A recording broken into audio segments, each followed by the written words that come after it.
अब इमरान खान की चोरी की दास्तानें सुन लो।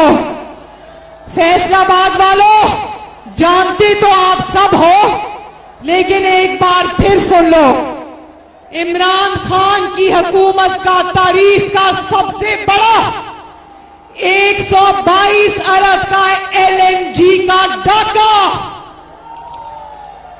आज जिस वजह से आपको महंगी बिजली मिल रही है, जिसकी वजह से आज लोड शेडिंग हो रही है, वो इसलिए हो रही है कि इमरान खान और उसकी एटीएम्स ने जानबूझकर, जानते बूझते देर से LNG मंगवाई और महंगे दामों मंगवाई। आपकी मेहनत और खून पसीने की कमाई इमरान खान के दोस्तों की जेबों में गई, जिसकी वजह से आज आपको महंगी बिजली मिलती है।